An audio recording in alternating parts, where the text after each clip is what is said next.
मंगलम भगवान वीरो मंगलम गौतमोगणी मंगलम कुंद कुंडार्यो जैन धर्मोस्तु मंगलम सर्वमंगल मांगल्यम सर्वकल्याणकारकम प्रधानं सर्वधर्माणां जैनं जयतु शासनं।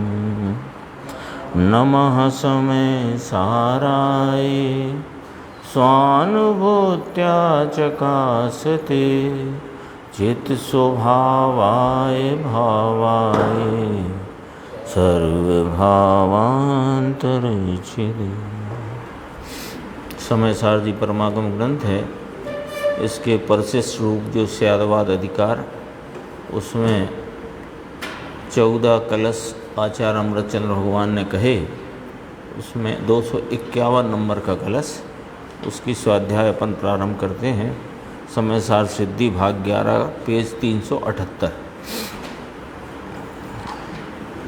गेयाकार कलंक मेचक चिति प्रक्षालनं कल्पयन् एकाकार चिकीर्षया स्फुटमपि ज्ञानं पशुर्नेच्छति वैचित्र्यप्यविचित्रतां पगतं ज्ञानं स्वताच्छालितं पर्यायस्तदनेकतां परिमृशन् पश्यत्यनेकान्तवित्। अब चौथे भंग के कलश रूप से काव्य कहने में आता है। श्लोकार्थ है, पशु अर्थात सर्वथा एकांतवादी अज्ञानी। हर एक कलश में एकांतवादी अज्ञानी को पशु की उपमा दी है। तो कहा पशु यानी सर्वथा एकांतवादी अज्ञानी गेयाकार कलंक मेचक चिति प्रक्षालनम कल्पयन, कि गेयाकारों रूपी कलंक से यानी अनेकाकार रूप मलिन ऐसे चेतन में प्रक्षालन कल्पता हुआ लिखा ना। तो क्या है कि गेयाकारों रूपी कलंक मानता है वह। वास्तव में तो ज्ञान की अवस्था में अनेक गेयों के निमित्त से गेयों के जानने रूपी परिणमन है। गेयाकार अवस्था में अनेक गेयों के जानने रूप जो परिणमन है वो अनेकाकार रूप है। वो अनेकाकार रूपता को कलंक मानता है, मलिनता मानता है। क्यों कि इसमें जब अपन कलश टीका में देखेंगे तो इस भंग में जिस अज्ञानी की चर्चा की गई है वो द्रव्य मानता है, पर्याय नहीं मानता है। वो ज्ञान वस्तु को मात्र द्रव्य मानता है, यानी एक रूप ही रहना चाहता है। उसके अनेकत्व भाव को पर्याय में जो अनेकाकारपना प्रकट होता है जानने रूपता का, उसे वह स्वीकार नहीं करता। वह मानता है कि यह तो ऐसे अनेक गेयों को जानने से मेरा ज्ञान तो मलिन हो गया। तो ऐसे उस अनेकत्व भाव को, जो पर्याय रूप से वस्तु अनेक रूप है और द्रव्य स्वरूपता से एक रूप है, तो ये वाले अज्ञानी की जो चौथे भंग में चर्चा करी, ये उस अज्ञानी की बात की गई है कि जो पर्याय नहीं मानता, अपने को एक रूप द्रव्य मान करके बैठा है। खरेखर तो ना द्रव्य जानता है ना पर्याय जानता है।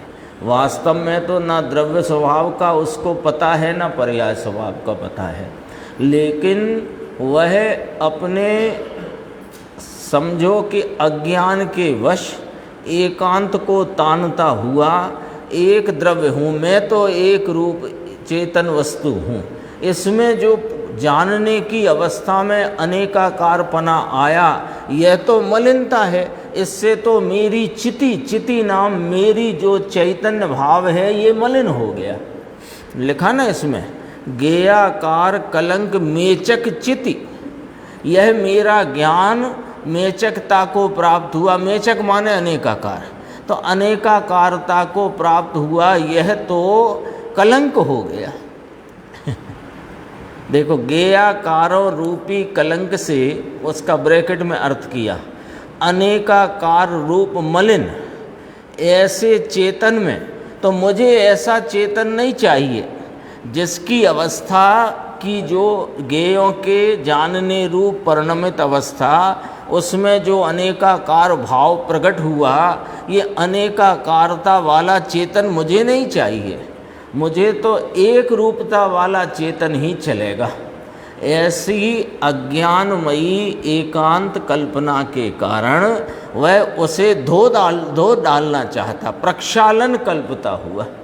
ब्रैकेट में देखना, अर्थात चेतन की अनेकाकार रूप मलिनता को धो डालना कल्पता हुआ, उसको यह जानने रूप अवस्था से चेतन परिणमता है। चेतन जानन स्वरूपी एक रूप रहा हुआ अपनी प्रत्येक समय की अवस्था भाव से अनेक गेयों को जानता परिणमता है। ये वस्तु का स्वरूप है, लेकिन वह अनेकाकार रूप परिणमित ज्ञान की पर्याय, उसको वह अपनी स्वीकार करना नहीं चाहता अथवा एक रूप रहना चाहता है।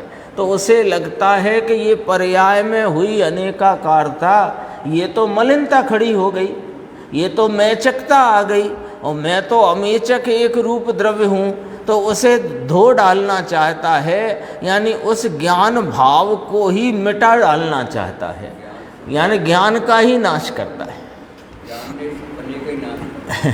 जैसे कि यहाँ दर्पण लगा है, अब दर्पण में अनेक प्रकार के बिंबों के प्रतिबिंब परिणमित हैं, तो वो तो दर्पणत्व रूप से रहा हुआ, और उसकी दर्पण की प्रतिबिंबन रूप पर्याय में अनेक बिंबों को प्रतिबिंबित करता परिणमता है। अब कोई कहे नहीं नहीं, ये जो हरा नीला पीला दिखता है दर्पण की अवस्था में, ये नहीं चाहिए मुझे, दर्पण को धो डालो, ये लाल पीला हरा जो दिखता है इसे मिटा दो, क्योंकि दर्पण माने तो स्वच्छता होती है ना, तो हमें तो एक स्वच्छता ही इष्ट है, वही चाहिए। ये दर्पण में लाल पीला हरा गुलाबी अनेकाकार रूप अथवा उसमें अग्नि दिखती हो कि अन्य कोई पदार्थ का प्रतिबिंब होता हो, तो वो नहीं चाहिए। तो वो क्या करता है, ऐसा करके दर्पण का ही नाश करता है। दर्पण को दर्पण नहीं मानता, दर्पण के प्रतिबिंबन स्वभाव को नहीं स्वीकार करता, इस प्रकार वह अपने ज्ञान में दर्पण का ही नाश करता है। ऐसे हैं, हाँ, ऐसे दर्पण में कुछ झलक गया तो दर्पण की स्वच्छता खराब हो गई। हम तो स्वच्छ दर्पण लाए थे, हमने कहा था चाहे 1000 के 5000 लो, हमें तो दर्पण वो चाहिए कि जो स्वच्छता से चलित न हो। तो उसने कहा कि हाँ, ये वही दर्पण है जो अपनी स्वच्छता से कभी चलित नहीं होता, ऐसा कह कर के उसने दिया। अब ये तो इसमें तो क्या क्या दिख रहा है, अरे यह उस स्वच्छता से चलित नहीं होता हुआ भी परिणमन तो उसका प्रतिबिंबन करने का ही है। ये तो उसका ही स्वच्छता का ही तो परिणमन है। हाँ, ये तो ज्ञान का स्वभाव है। तो कितना गजब क्या है ना, ये लगे बहुत बारीक चर्चा है, क्या आती है वो तो आई प्रसंगवश क्रम में, है ना। गुरुदेव का चलता था 19 बार चला समय साल, कलश टीका भी चली 3-4 बार, तो उसमें ये प्रसंग 2-3 साल में एक बार बनता था। क्योंकि वो क्रम में चल के आएगा तो समय तो लगेगा ना। तो देखो गेया का ये हो गया था, चेतन की अनेकाकार रूप मलिनता को धो डालने के लिए कल्पता हुआ। फिर क्या लिखा, एकाकार चिकीर्षया स्फुटम अपि ज्ञानम न इक्षति। एकाकार करने की इच्छा से ज्ञान को, यद्यपि कि वह ज्ञान अनेकाकार प्रकट है, वह ज्ञान ही तो प्रकट है। ये बीच में जो डाला ना, जो कि ते ज्ञान अनेकाकार पने प्रकट छे, ज्ञान है ना, ज्ञान स्वभाव एक रूप रहा हुआ ज्ञान स्वभाव, वह ज्ञान स्वभाव अपने परिणाम भाव में अनेक ज्ञेयों को जानते हुए अनेकाकार पने प्रकट है। भैया यही तो ज्ञान है यही तो ज्ञान है। तो वो जैसे दर्पण की बात थी ना, वो कहे मुझे तो एक स्वच्छता ही चाहिए। तो ये जो उसमें लाल पीला हरा जैसे बिंब हैं, वैसे प्रतिबिंब रूप ये जो परिणमन है दर्पण में, भैया यही तो दर्पण है। तो वो कहता है कि नहीं नहीं नहीं, ये हमको नहीं चाहिए। ये एकाकार चिकीर्षया स्फुटम अपि ज्ञानम, ये ज्ञान ही तो है, पर हमको ये नहीं इच्छति। एकाकार करने की इच्छा से ज्ञान को, हमको तो एकाकार भाव ज्ञान का मंजूर है। ये ज्ञान के परिणाम में जो अनेक ज्ञेयों को जानने रूप अनेकाकारपना ज्ञान का परिणाम, राग देश तो दूर रहो, उनकी तो बात नहीं चलती, और अन्य ज्ञेय पदार्थों की भी बात नहीं चलती। वे तो ज्ञेय में उसकी बात तो तत्त में हो गई, तत्पने की बात हुई थी ना, तो उसमें हो गई वो बात। अब बात क्या चलती है कि हमको तो अनेकाकारपना इष्ट नहीं, मंजूर नहीं, स्वीकार नहीं, तो हमको तो एकाकार ही ज्ञान चाहिए। एकाकार चिकीर्षया, एकाकार करने की इच्छा से भैया ज्ञान चाहिए, ऐसा चाहिए ना ज्ञान। तो कहते हैं यद्यपि कि वह ज्ञान अनेकाकार पने प्रकट है, वो जो एकाकार रूप रहा ज्ञान है ना, वही अपने परिणाम भाव में अनेकाकारता से जो प्रकट है वह ज्ञान ही तो है।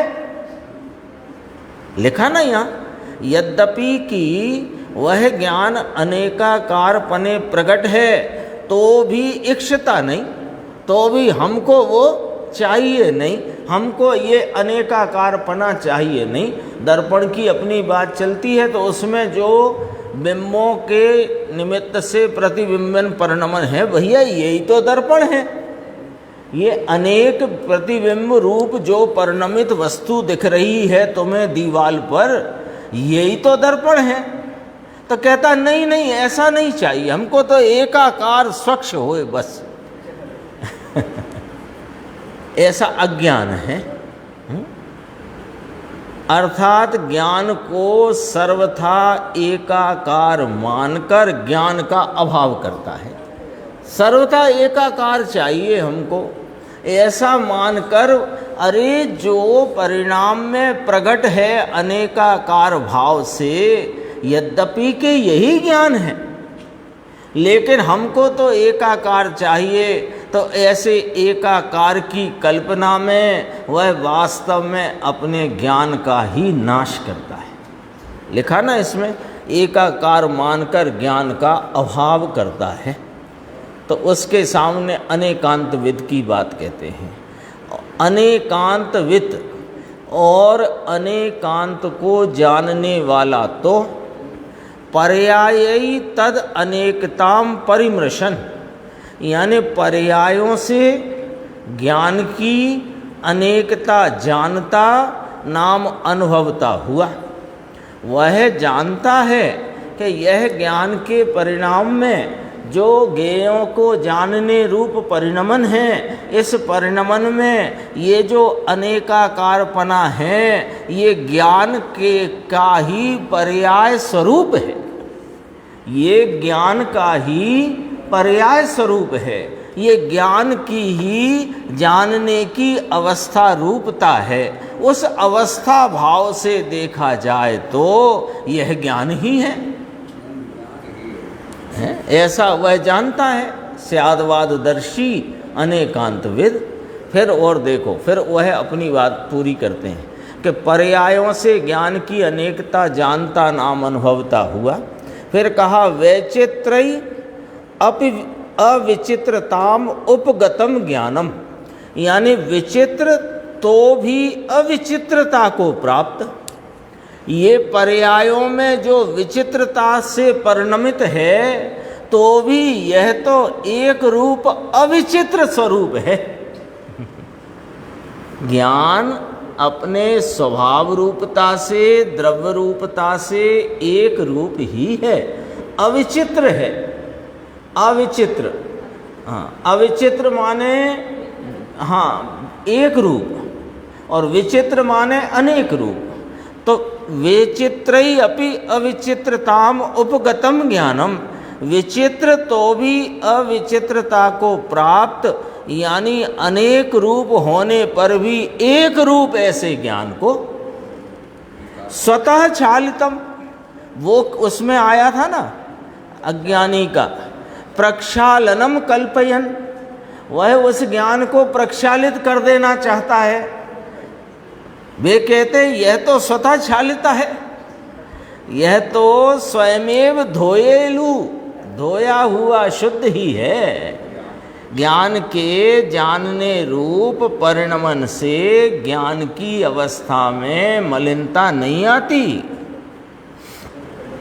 हाँ, वह तो स्वतः चालित है, वह तो ज्ञान का स्वरूप ही ऐसा है। पवित्र अपने ज्ञान भाव यानी जानन स्वरूपता से प्रकाशमान सदा काल रहा हुआ एक रूप ज्ञान ही पर्यायों में अनेकाकार भाव को प्राप्त होते होने पर भी उसमें कोई मलिनता और उसमें कोई कलंकपना नहीं आता है। स्वतः चालितम, स्वयमेव धोया हुआ शुद्ध, पश्यति नाम अनेकांत विद स्याद्वाददर्शी, तो उसको ऐसा अनुभव करते हैं। वैचित्रई अपि अविचित्रताम उपगतम ज्ञानम पश्यति, स्वतः चालितम पश्यति, ये आया ना, वह स्याद्वाददर्शी तो उसको एक रूप ही रहे ज्ञान को पर्यायों में अनेक रूपता होने पर भी शुद्ध अनुभव करते हैं। भावार्थ देखते हैं, देखो सरल होगा, सरल कर दिया है पंडित जी साहब ने। एकांतवादी ज्ञेयाकार रूप यानी अनेकाकार रूप ज्ञान को मलिन जानकर उसको धोकर के का अर्थ क्या है? धोएगा तो क्या, धोने का मतलब है कि उसमें से ज्ञेयाकारों को दूर कर दो। सूरदास जैसी स्थिति, सूरदास को लगा कि ये आँखों है ना, तो अब ज्ञान व्यान तो वे क्या जाने, वे तो आँखों से ये जो रूप दिखता है नारी का, तो मेरा मन विचलित होता है, तो आँखें ही फोड़ लो, देखना ही बंद करो। ऐसा ये उस प्रकार का, यानी वो प्रक्षालन कहो, धो देना कहो, यानी कि ज्ञेयाकारों को दूर कर देना चाहता है। ज्ञान को ज्ञेयाकार और रहित एक आकार रूप करने के लिए इच्छिता हुआ ज्ञान का नाश करता है। और अनेकांती तो सत्यार्थ वस्तु स्वभाव को, यथार्थ वस्तु स्वभाव को जानता होने से ज्ञान को स्वरूप से ही अनेकाकारपना मानता है। वो तो स्वभाव है उसका, है ना। इस प्रमाण से अनेक पने का भंग कहा। ये चौथा भंग हुआ अनेकत्व का। है ना। इस पर गुरुदेव का अपन व्याख्यान देखते हैं। देखो पेज 380, कलश के बाद की 2 पंक्ति छोड़कर, 3 पंक्ति छोड़कर। अब चौथे भंग के कलश रूप से काव्य कहने में आता है, ये ऊपर मथाला है ना, तो चौथे भंग के कलश रूप से, चौथा भंग यानी क्या है ना, वो समझाते हैं कि आत्मा अनेक स्वरूप है। ये चौथे भंग में यही कहना है, अनेकत्व रूप है, अनेक पने वाला है। तो इसको एकांत से एक ही स्वरूप से माने तो यह मिथ्या भ्रांति है, अज्ञान है। एक स्वरूप से है, ये बात आ गई है। पिछले तीसरे नंबर के भंग में ये बात स्पष्ट कर दी गई है कि ज्ञान तो एकत्व स्वरूप है। वो उसमें क्या लिया था कि वह अज्ञानी कलश टीका के आधार से, बस यहाँ थोड़ा सा उसको जोड़ते हैं, वहाँ क्या लिया था 250 नंबर कलश तीसरा भंग, कि वह वस्तु को, द्रव्य को पर्याय मात्र मानता है ना। वस्तु तो द्रव्य पर्याय स्वरूप है। ये चौथे भंग में जिस अज्ञानी की बात है, ये मात्र द्रव्य स्वरूप मानता है, पर्याय को नहीं मानता है, ऐसा लिया है। तो एक स्वरूप से है, ये बात आ गई। वस्तु तरीके एक स्वरूप है, किंतु पर्याय तरीके अनेक स्वरूप है। गुण और पर्याय इसमें अनेक हैं। ये अनेक गुण और पर्याय को ना माने, ये भी मिथ्या दृष्टि, अज्ञानी है। चाहे तो 11 अंग के शास्त्र पढ़े हों और चाहे तो दिगंबर मुनि होकर 28 मूल गुण पालता होए, तो भी ये मिथ्या दृष्टि है, अज्ञानी है। ऐसी कठिन बात है। तो अपन सोचें कि ऐसा एकांत होगा क्या? 11 अंग 9 पूर्व का पाठी, ऐसा अज्ञान होगा क्या उसको? तो कहा कि कोई ना कोई अज्ञान तो है उसको, कोई ना कोई अज्ञान तो है। अज्ञान है माने कि एकांत है, तो किसी ना किसी प्रकार के एकांत में फंसा हुआ है। तो ये भी एक एकांत है इस प्रकार का। कैसा कि मैं तो एक रूप शुद्ध ज्ञायक तत्व हूँ, इस ज्ञायक तत्व में कोई प्रकार की मलिनता मुझे नहीं चाहिए। तो ये जो जानना हो रहा है, ये जानना ही हटाओ। जानने से मेरे इसमें आएगा, वह निर्विकल्प वस्तु चाहता है। यहाँ निर्विकल्प का अर्थ राग रहित निर्विकल्प नहीं, यानी जो ज्ञान में सविकल्पता उत्पन्न होती है ना, स्वयं पर के भेद करता हुआ ज्ञेयाकारों के अनुरूप जो ज्ञानाकार है, उसको सविकल्प कहा। तो वह ऐसा नहीं चाहता, वो चाहते ही नहीं। वो चीज़ इसमें लेंगे अभी।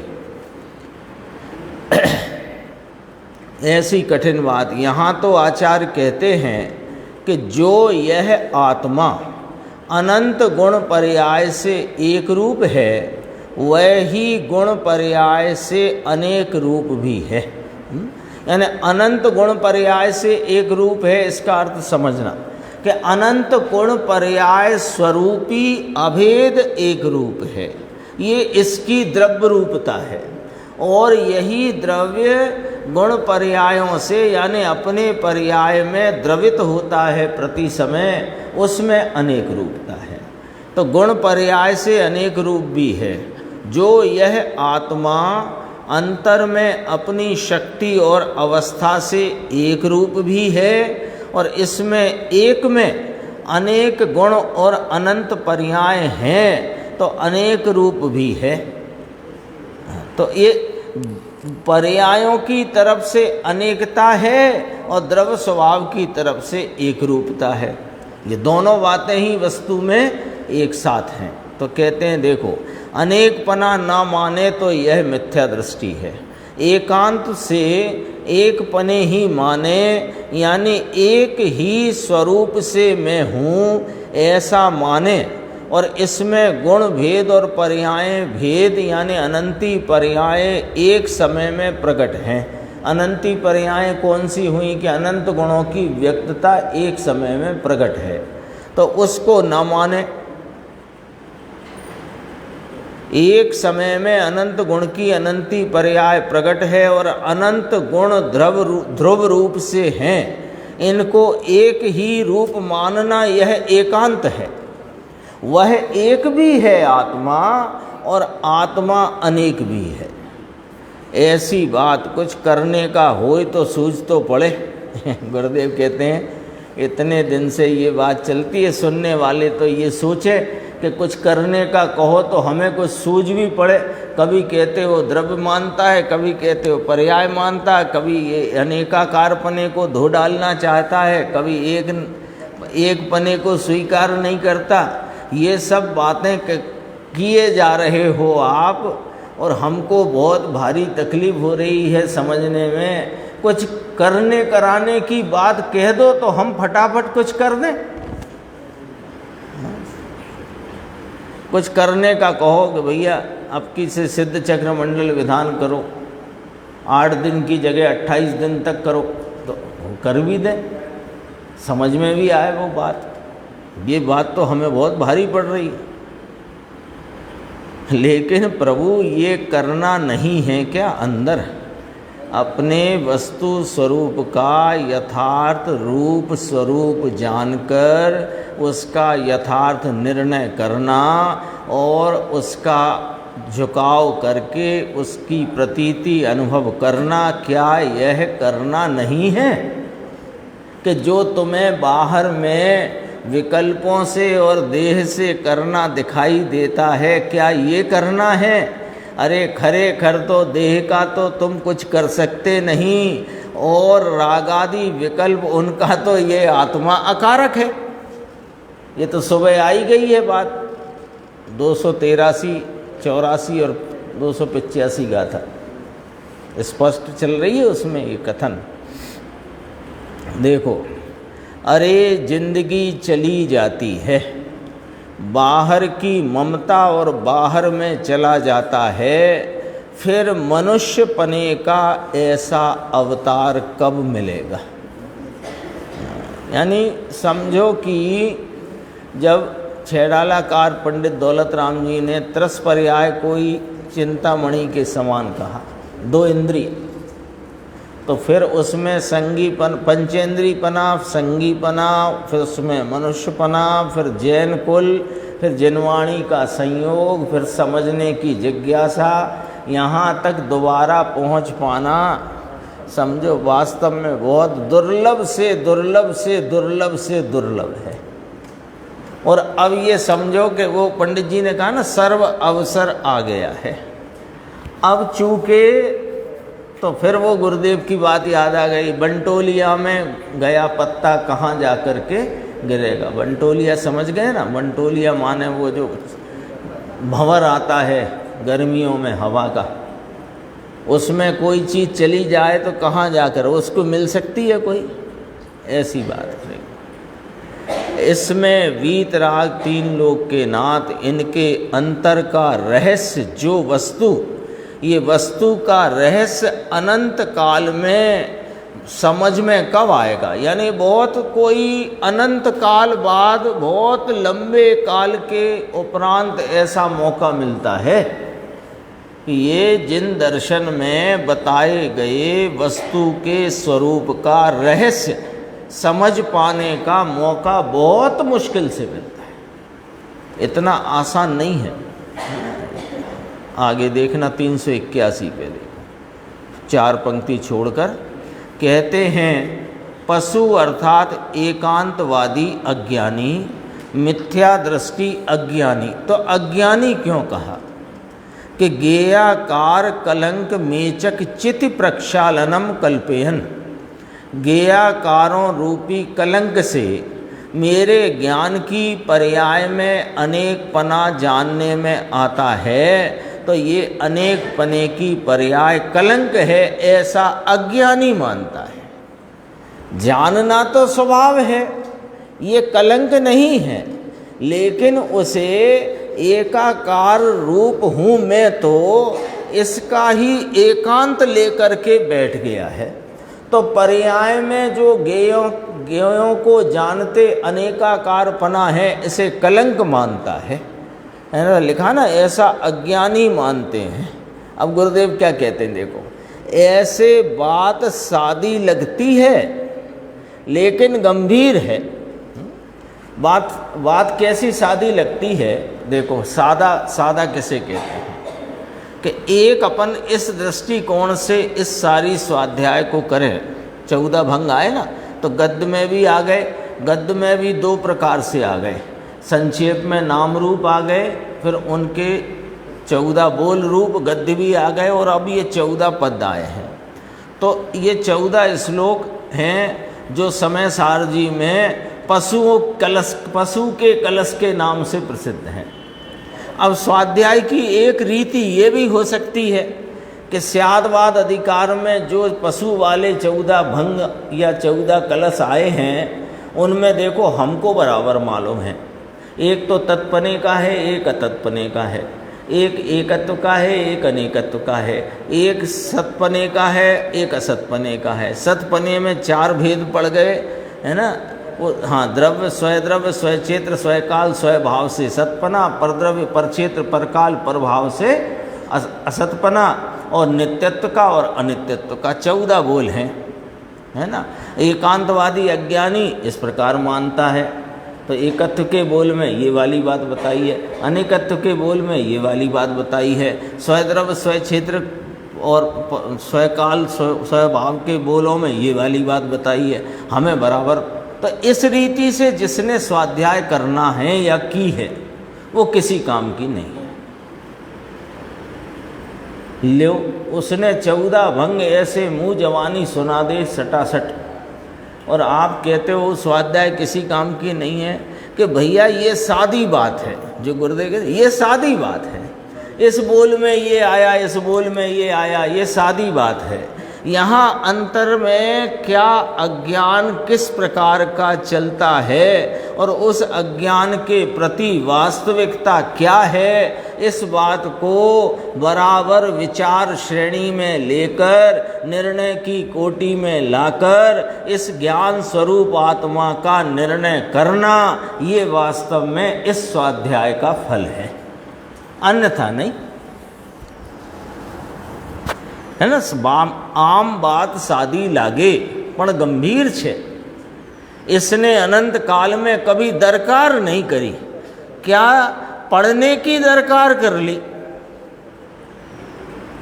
समय सार की 3 बार हो गई हमारी स्वाध्याय, प्रवचन सार की हो गई, पंचास्तिकाय की हो गई, नियम सार जी की हो गई, ये हो गई, वो हो गई, और इतना पढ़ा, इतनी परीक्षा, इतने नंबर, इतना सब हो गया, लेकिन दरकार काय की करी उस सारी पढ़ाई लिखाई में कि ये समय सार ग्रंथ हमने स्थापित किया है स्वाध्याय में, इसे पूरा करना है, ये दरकार करी। पर इस समय सार ग्रंथ के द्वारा आचार्य भगवंतों की कथनी से मैं कौन हूँ, इसका निर्णय करने की दरकार कभी करी नहीं। और जब इसकी दरकार करेगा तो बात समझ में ना आए, ऐसा हो ही नहीं सकता, है ना। ये वाली बात यहाँ कही, इसी पेज पर नीचे देखना।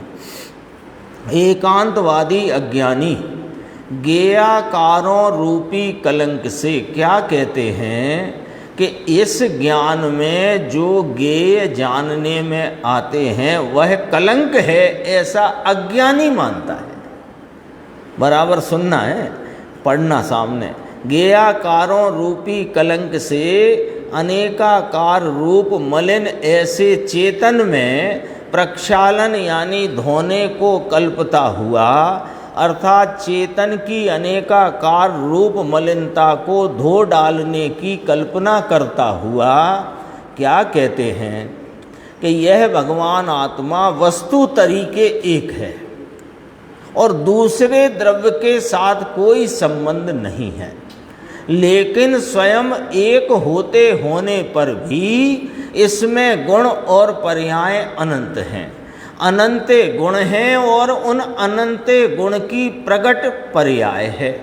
तो प्रत्येक द्रव्य की प्रगट पर्याय अनंती प्रगट हैं। ये पर्याय को कलंक मानता है, ये वाली बात यहाँ आई है।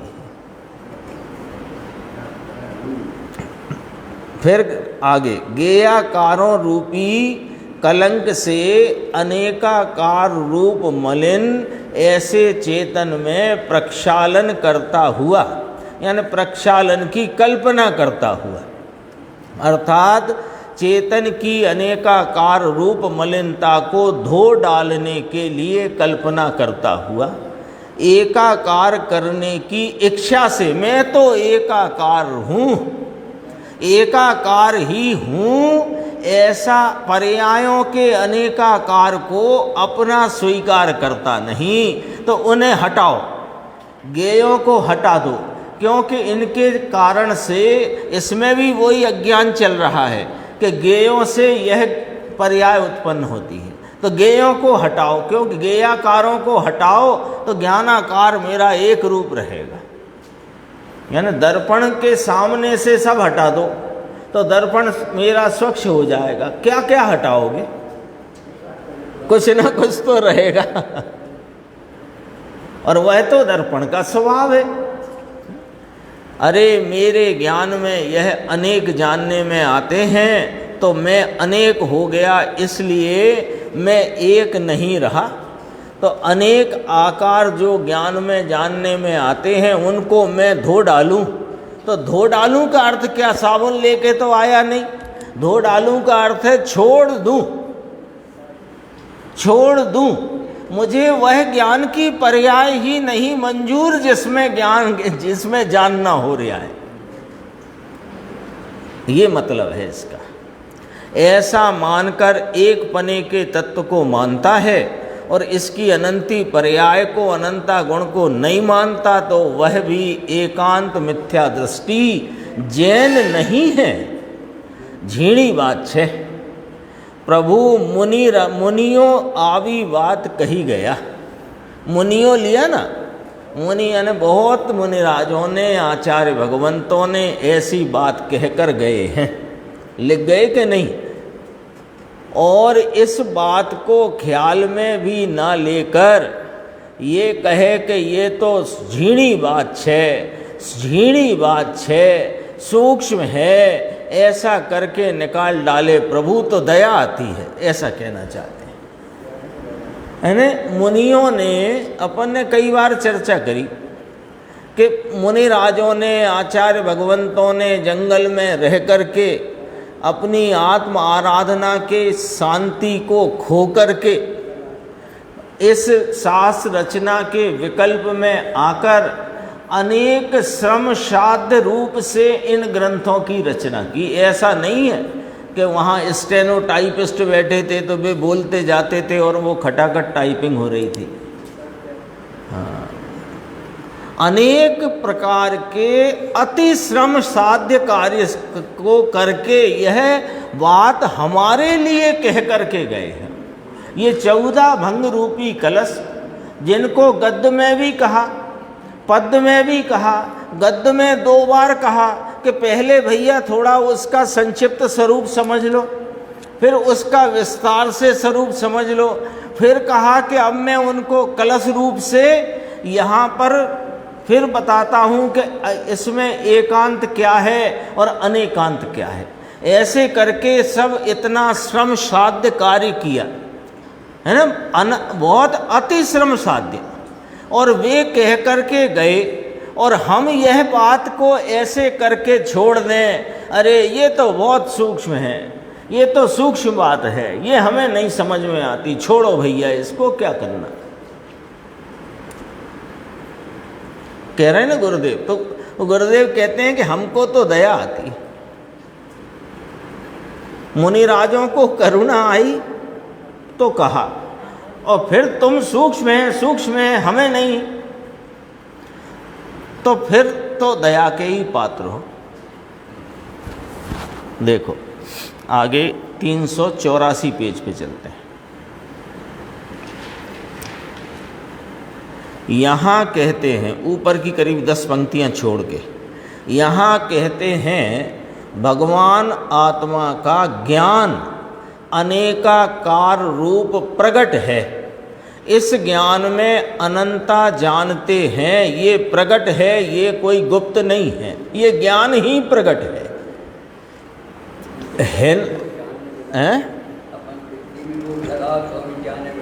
हाँ, वो तो जानना उसका स्वभाव है। वो उसने कहा मैं आंखें फोड़ लेता हूँ, तो आंखें फोड़ ले तो एक तो अब अंधेरा दिखता है, तो दिखता हाँ, वो विकल्प तो चल ही रहे हैं, पर वहाँ भी बंद थोड़ी हो गया।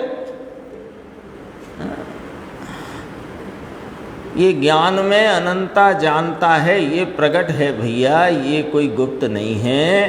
पूछते हैं देखो है कि नहीं इसमें बात, तो भी इच्छता नहीं, तो भी अज्ञानी मैं अनेक पने हूँ ऐसा कभी चाहता नहीं। तो क्या चाहता है भाई एकांती, तुम ही बताओ कि मैं तो एक हूँ, एक हूँ, एक हूँ। तो गुरुदेव कहते हैं अरे इसको खबर भी कहाँ है कि मैं एक हूँ, क्योंकि किस रीति से एक हूँ और किस रीति से अनेक हूँ, जब इस बात की खबर नहीं तो काय का तू एक है। एक भी नहीं जानता और अनेक भी नहीं जानता। वो कहे ना मैं तो द्रव्य रूप हूँ पर्याय रूप नहीं, तो तुम ना द्रव्य जानते ना पर्याय जानते कुछ नहीं जानते। किस रीति से एक और किस रीति से अनेक हूँ इसकी खबर नहीं। ज्ञान को सर्वथा एकाकार मानकर ज्ञान का अभाव करता है। अब देखो क्या लिखा, अज्ञानी अनादि से ऐसा मानता है। अपने को लगे कि ऐसा कैसे मान सकता है कि ऐसा मानता है। इस प्रकार की अज्ञान रूपी एकांत स्वरूप मान्यता इसको अनादि से चली आई। जानने से ज्ञान में मलिनता मानता है, इसका अर्थ यही तो है। जैसे इसका एक सामान्य उदाहरण अपन लेते हैं, यहाँ से जाते हैं, रास्ते में कोई मैला कचरा की कोई गाड़ी निकलती हो तो उसे देखना नहीं चाहता। तो देखना नहीं चाहता यानी कि उस स्वभाव का विराधना करता है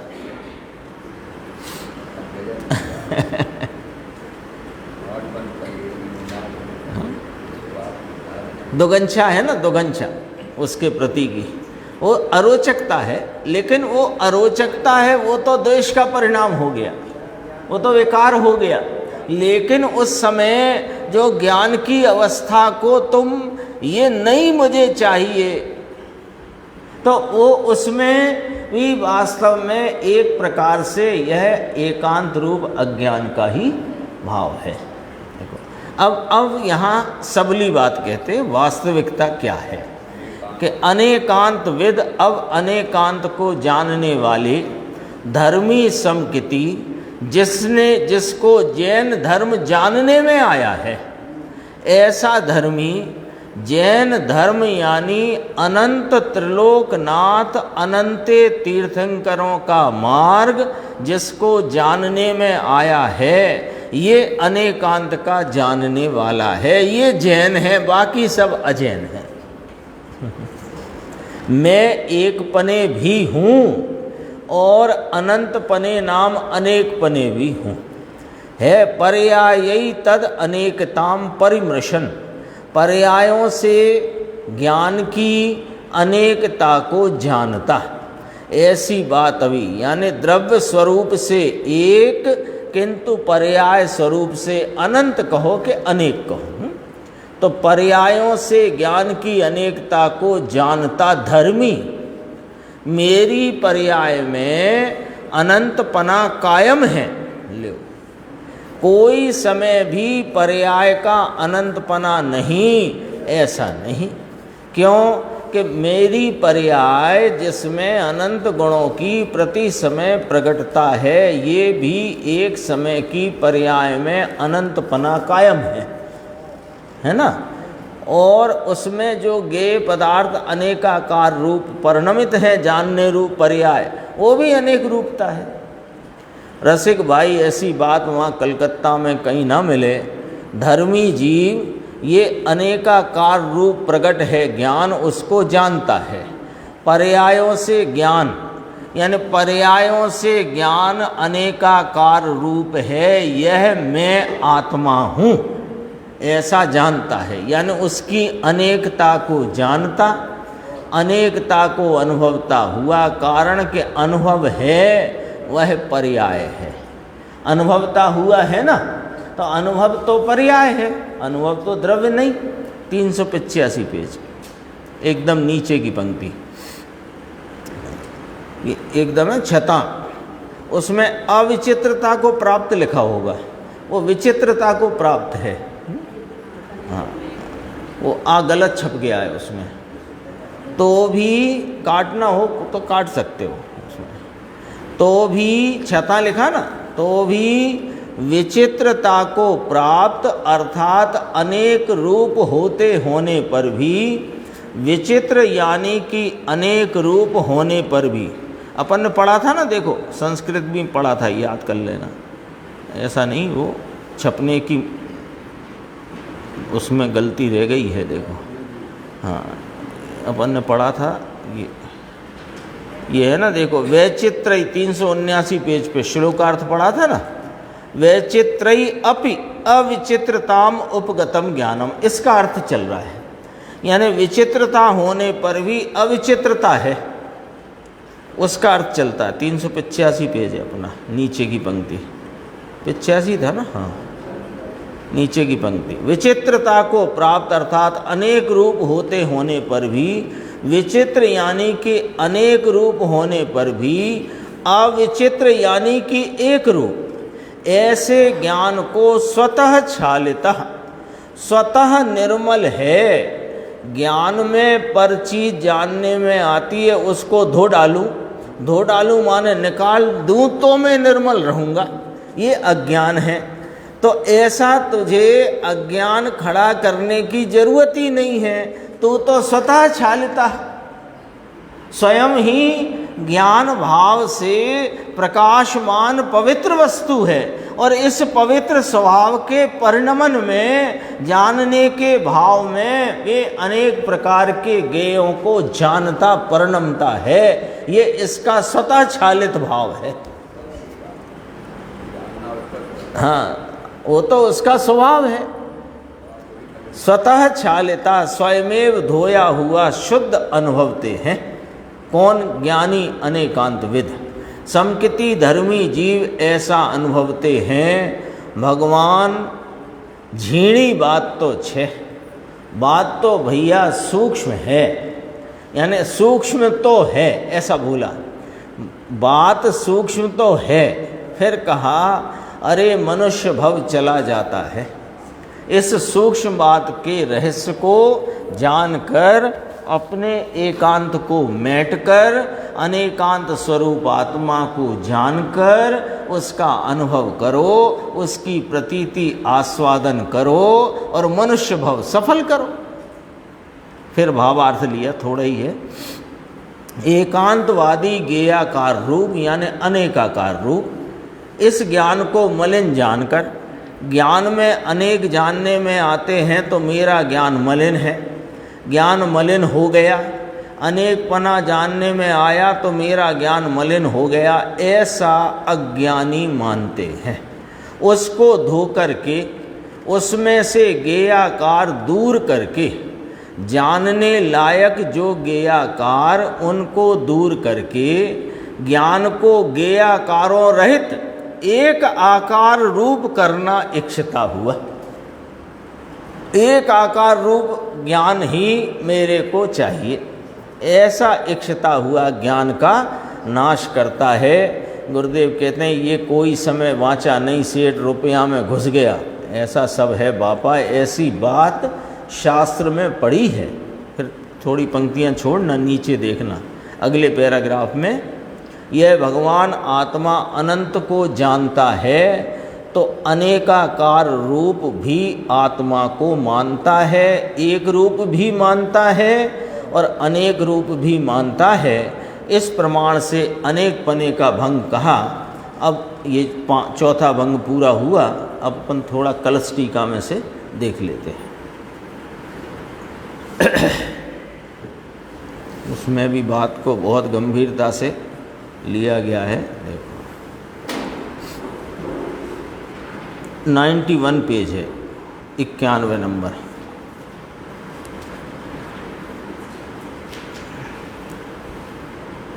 भावार्थ इस प्रकार है कि, ये पंडित जी की शैली है, खास तौर से इन कलश में उन्होंने भावार्थ पहले कह करके इस भंग में क्या बात है और असलियत क्या है वो 4 पंक्ति 5 पंक्ति में यहाँ पर कहते हैं। देखो, भावार्थ इस प्रकार है कि कोई मिथ्या दृष्टि एकांतवादी ऐसा है कि वस्तु को द्रव्य रूप मात्र मानता है, पर्याय रूप नहीं मानता, इसलिए ज्ञान को निर्विकल्प वस्तु मात्र मानता है। या निर्विकल्प का अर्थ है कि उसमें कोई पर्याय भेद आदि का विकल्प भी स्वीकार करता नहीं। या निर्विकल्प का अर्थ राग रहितता और राग सहितता की बात नहीं। या निर्विकल्प का अर्थ है कि वह पर्याय भेद को भी ज्ञान में पड़ता जो सविकल्पता है और ज्ञान की पर्याय रूपता के जो भेद हैं उन्हें स्वीकार नहीं करता है। ज्ञान को निर्विकल्प वस्तु मात्र मानता है। ज्ञेयाकार परिणति रूप ज्ञान की पर्याय नहीं मानता, इसलिए ज्ञेय वस्तु को जानने पर ज्ञान का अशुद्धपना मानता है। क्यों? मैं तो एक रूप एकाकार, आगे शब्द आया ना, एकाकार चिकीर्ष्या हैं, एकाकार रहने की इच्छता हुआ, वह जो पर्यायों में ज्ञेयों को जानने से मैचकता आती है, कलंक होता है, अशुद्धता आती है, ऐसा मानता है। तो वो पंडित जी ने यहाँ भावार्थ में प्रस्तुत करी वो बात कि ज्ञेय वस्तु को जानते ज्ञान का अशुद्धपना मानता है, उसके प्रति स्यादवादी ज्ञान को द्रव्य रूप से एक और पर्याय रूप से अनेक ऐसा वस्तु के स्वभाव को साधता है। नाम उसके ज्ञान में इस प्रकार वस्तु सिद्ध है। साधता है माने सिद्ध है, जैसी है, ऐसा कहते हैं। फिर कहा पशु ज्ञानम न इक्षति। पशु नाम एकांतवादी मिथ्या दृष्टि जीव ज्ञानम यानी ज्ञान को यानी ज्ञान मात्र जीव वस्तु को न इक्षति का अर्थ पंडित जी करते हैं साध नहीं सकता। उसके ज्ञान में ज्ञान मात्र वस्तु जैसी है उस वह सिद्ध नहीं हो सकती। न इक्षति का अर्थ किया कि वह अपने ज्ञान स्वरूप वस्तु को अपने ज्ञान में साध नहीं सकता। नाम जैसी वस्तु का स्वरूप है उसको वह सिद्ध नहीं होगी, ऐसा कहा। साध नहीं सकता, फिर उसी का डैश लगा के कहा कि अनुभव गोचर नहीं कर सकता। साधने का अर्थ ही अनुभव गोचर करना है, क्योंकि वस्तु सिद्ध कब होती है कि जब अनुभव गोचर हो। क्योंकि वस्तु वाणी गोचर नहीं, विकल्प गोचर नहीं, निमित्त से मिले ऐसी नहीं, ये तो अनुभव गोचर वस्तु है। तो हाँ, विकल्प कैसा विकल्प ना आए माने कि जानने के परिणाम में जो ज्ञेयों के निमित्त से ज्ञान के परिणाम में अनेकाकार भाव बनते हैं ना, तो ये अनेकाकारता उसे अशुद्धता लगती है। वो तो मैं एक रूप शुद्ध हूँ ऐसी टेक लगा करके एकांत तान कर बैठा है। हाँ, जैसे अपन ने दर्पण का कहा था ना, निर्विकल्प का अर्थ यहाँ वो आप नहीं लेना, बिना राग वाला निर्विकल्प और राग वाला विकल्प, वो अर्थ नहीं है। यहाँ तो पर्याय रूप भेद को नहीं मानता, ऐसा निर्विकल्प रहना चाहता है। तो यहाँ अपन ने दर्पण की बात करी थी ना कि दर्पण की स्वच्छता ही बस मुझे इष्ट है। इसमें ये जो हरा पीला लाल गुलाबी दिखाई देता है, इससे तो मेरा दर्पण मैला हो गया, इसे हटाओ। तो धो डालना चाहता है का अर्थ है कि ये सामने से हटाओ लाल पीले पदार्थ। तो लाल पीले हटाएगा तो नीले गुलाबी आएंगे, गुलाबी हटाएगा तो दूसरे आएंगे। वो दर्पण के स्वभाव को सिद्ध नहीं कर सकता अपने ज्ञान में, तो क्या करेगा कि दर्पण ही फोड़ डालेगा, ज़्यादा क्रोध आ गया तो अथवा उसके ज्ञान में दर्पण ही सिद्ध नहीं होगा। ऐसे यहाँ कहते हैं कि ऐसा वह पशु नाम एकांतवादी अज्ञानी जो जीव वस्तु को क्यों नहीं साध सकता, नाम क्यों नहीं अनुभव गोचर कर सकता कि वह जो प्रगट गेयाकार के अनुरूप परिणमित ज्ञानाकार में अनेकाकारपना पर्याय भाव में है, उस पर्याय को वो स्वीकार ही नहीं करना चाहता। कैसा है ज्ञान? स्फुटम अपि माने प्रकाश रूप है, यद्यपि जो कि प्रगट है। कैसा है एकांतवादी? प्रक्षालनम कल्पयन, कलंक धो डालने का अभिप्राय करता है। किसमें? कि गेयाकार कलंक मेचकांचति, गे माने जितनी गे वस्तु है वह आकार नाम गे को जानता हुआ है, उसकी आकृति रूप ज्ञान तो जैसे गे पदार्थ हैं उनकी आकृति रूप परिणमित हुआ है ज्ञान, तो उसे मानता है वह कलंक। ये तो दर्पण ही मैला हो गया, ये तो मेरा ज्ञान ही मलिन हो गया, अशुद्ध हो गया। तो ऐसा जो कलंक है उसके कारण से मेचक नाम अशुद्ध हो गई है, ऐसी है मेरी यह जीव वस्तु, ऐसा मानता है। पीछे से आ गई ना पूरी बात, उसमें अपन ने देख ही ली कलश में। धो डालने का अभिप्राय करता है, नाम गे वस्तु जो गे को जानता हुआ है अपना ज्ञान उनकी आकृति रूप, ये तो अशुद्धता है, ये नहीं चलेगी, ये अनेकाकार रूपता अशुद्धता है। ऐसी जीव वस्तु जो अशुद्ध हो गई है ऐसी मानता है, तो उसे जीव वस्तु का अनुभव नहीं हो सकता।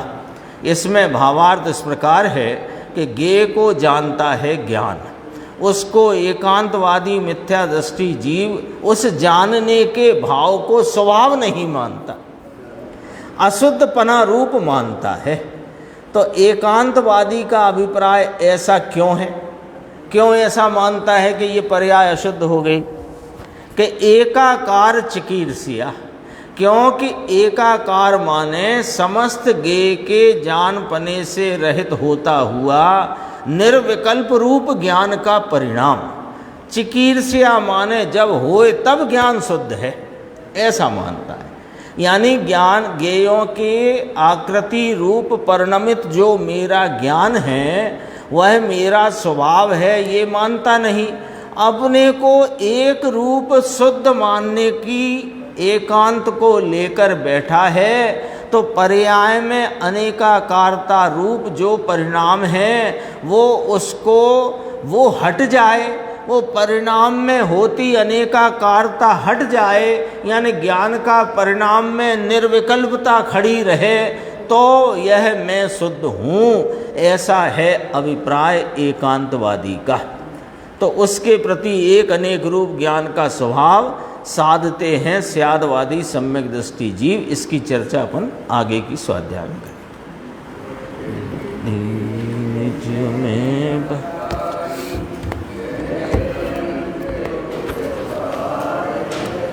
उसके